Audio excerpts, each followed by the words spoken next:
दो तिहाई अक्सरियत भी हो गई, हुकूमत भी आ गई, लेकिन ऐसा लगता है कि आप अब हर मरहले में ब्लैकमेल होना शुरू हो गए हैं। पहले चेयरमैन इरसा का मामला था और उसके बाद आज हमने देखा कि ऑर्डिनेंस के ऊपर जो है वो पाकिस्तान पीपल्स पार्टी के दो सीनियर रहनुमाओं ने बैक फायर किया है बाकायदा। तो ऐसा लग रहा है कि आपके मामला कुछ ठीक नहीं चल रहे हैं। ऑर्डिनेंस की क्या जरूरत पड़ गई? कोई नई ऑर्डिनेंसेस मुतारिफ नहीं कराई गई, पुरानियों को जो है उनकी तौसीह की गई है।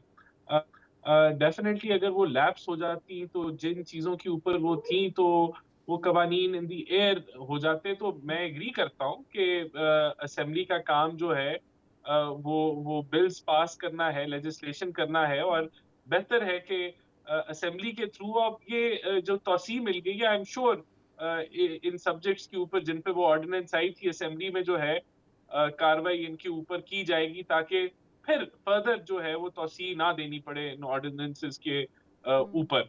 बहरहाल देखें, जहां तक मैं समझता हूँ पॉजिटिविटी भी है कि जो जो जितनी ऑपोजिशन की जमातें हैं, बासमेत सुन्नी इत्तेहाद काउंसिल, वो पार्लियामेंट का हिस्सा है। उन्होंने हर इलेक्शन में जो पार्लियामेंट में हुआ, डिप्टी स्पीकर से स्पीकर, प्राइम मिनिस्टर, उसका हिस्सा लिया और मामलात आगे बढ़ रहे हैं। केपीके के वजीर आला भी जो हैं वो प्राइम मिनिस्टर से मिले। तो इसी तरह होता है, एक्सेप्टेबिलिटी एक दूसरे की बढ़ रही है और मुल्क आगे की तरफ बढ़ रहा है। तो ये सही। तो शुरू में जो लोगों की शिकायत थी वो जो उनके रेलेवेंट प्लेटफॉर्म्स हैं वो वहां जाके अपना आहिस्ता आहिस्ता वो मामलात लेके जाएं, क्योंकि वो रिलेटेड ही नहीं है हुकूमत से। मैं इलेक्शंस के सिलसिले से बात कर रहा हूँ, तो वो प्लेटफॉर्म ईसीपी है, ट्रिब्यूनल्स हैं। तो बाकी देखें, ऑपोजिशन एहतजाज करे, वो उनका हक है, पुरअमन करे, बेहतर है और मामलात आगे बढ़ेंगे। लेकिन लेकिन अभी आपने मेरे सवाल का मुकम्मल जवाब नहीं दिया। पाकिस्तान पीपल्स पार्टी जो है ये दूसरा मामला है कि आपकी मुखालिफत कर रही है बड़ी खुल के। वो उसके ऊपर बड़ी सिंपल सी बात है। इरसा के ऊपर ऐसा सब्जेक्ट है जो बाकी सूबों को भी रिलेट करता है, तो उसके अंदर बेहतर होता कि हम मुशावरत पहले कर लेते हम्म। इरसा का चेयरमैन लगाने। लेकिन जब उन्होंने पॉइंट आउट किया तो हमने वो वापस ले लिया। देखिए, इसमें कोई शक नहीं है कि ये हुकूमत मुशावरत से चलेगी और कोalition पार्टनर्स की रजामंदी से चलेगी। तो ठीक है। वो अगर हमने कहीं तेजी दिखाई तो अब अच्छी बात है, वो करेक्शन कर दी।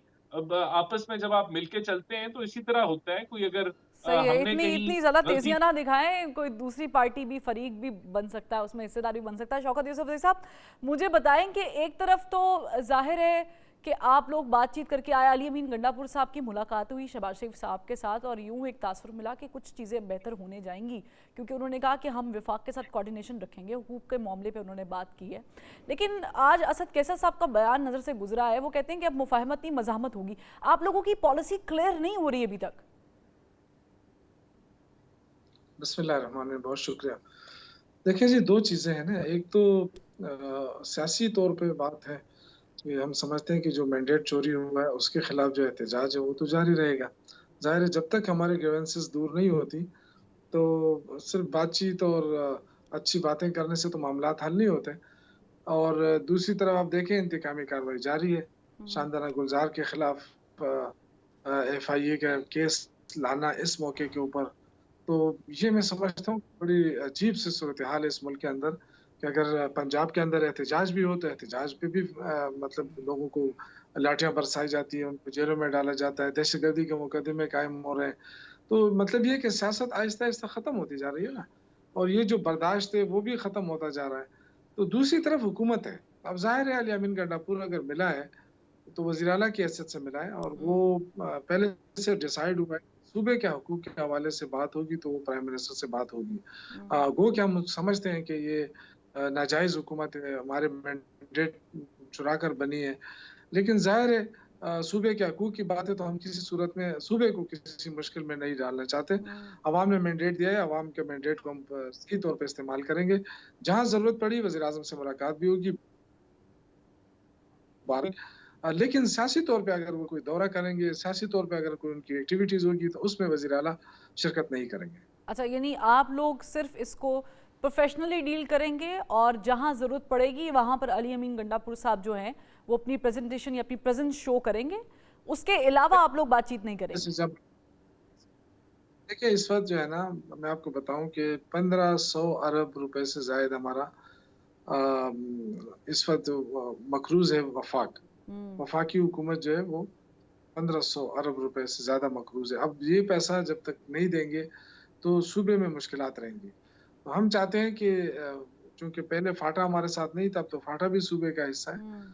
तो यहाँ पे जो सबसे प्रायोरिटी हमारी है वो अमन-अमान का क़याम है, क्योंकि बहुत बड़ी अपॉर्च्युनिटी है खैबर पख्तूनख्वा, अफ़गानिस्तान के सही। साथ इसका जो वो है फ्रंट लाइन सूबे के तौर पे रहा है हमेशा।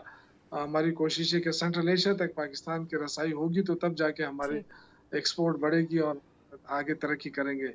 जब तक यहाँ अमन होगा तब ये मामला दुरुस्त हो सकते हैं। तो फर्स्ट हमारी प्रायोरिटी अमन-अमान की क़याम है, इसके लिए डेफ़िनेटली हमें फंड की ज़रूरत है या तरक्याती काम करने की ज़रूरत है। हम्म।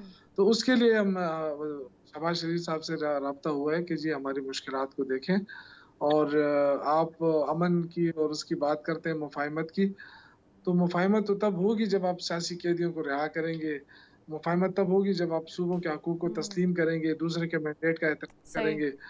ये तो नहीं हो सकता ना चोरी करने के बाद आप कहें कि जी खैर है अब आप बैठ जाएँ हमारे साथ। ठीक है। तो बहुत ठीक सारी ठीक है। चीज़ों पे आई हमारे I I I got your point Yousafzai साहब। मुझे इन्वॉल्व करना है राना एहसान साहब को भी, लेकिन मेरे पास एक सवाल है आपके लिए, थोड़ा सा इस सब्जेक्ट से थोड़ा सा इररिलेवेंट है, लेकिन मैं वो करना चाहूँगी। मैं पहले राना साहब को इन्वॉल्व करूँ। राना एहसान साहब, ये क्या मामला है कि वो भी आप लोगों से बातचीत करने के लिए तैयार नहीं है, जो अपोजिशन बेंचेस पे बैठे हैं, और आप भी कहते तो हैं कि हम, वो कहते हैं ना, मिसाके मुफाहिमत करने के लिए तैयार हैं, लेकिन जो शानदाना गुलजार के ख़िलाफ़ FIA में गए हैं आप लोग, फिर शेर अफजल मरवत के ख़िलाफ़ गए हैं, ये इस तरह तो नहीं चलेगा? देखें, इसके अंदर जो शंदाना साहिबा की आपने बात की वो तो बड़ी सिंपल सी बात है। देखें, उन्होंने इल्ज़ाम लगाया मरियम नवाज़ साहिबा के ऊपर कि जो एक कारकुन की डेथ हुई, उसकी कोई ऑडियो कॉल है जिसके अंदर मरियम बीबी कह रही हैं कि उसको और रोक दो गाड़ी के नीचे, या कुछ इस तरीके से उन्होंने कोई बयानबाज़ी की और मीडिया के सामने की। तो डेफ़िनेटली अगर उन्होंने इतना बड़ा इल्ज़ाम जो है एक सिटिंग चीफ मिनिस्टर पे लगाया है, तो फिर उनको वो साबित करना चाहिए। तो उस मामले के ऊपर जो है वो FIA इंक्वायरी कर रहा है। देखें, हमें जहाँ फ्रीडम ऑफ एक्सप्रेशन है और वो रहना चाहिए, वहाँ हमें इस चीज़ का लिहाज़ करना चाहिए कि हम प्रोपेगेंडा ना करें, और जो एक कह लें कि ऑलरेडी एक पोलराइज्ड माहौल है, उसको हम फर्दर पोलराइज़ ना करें।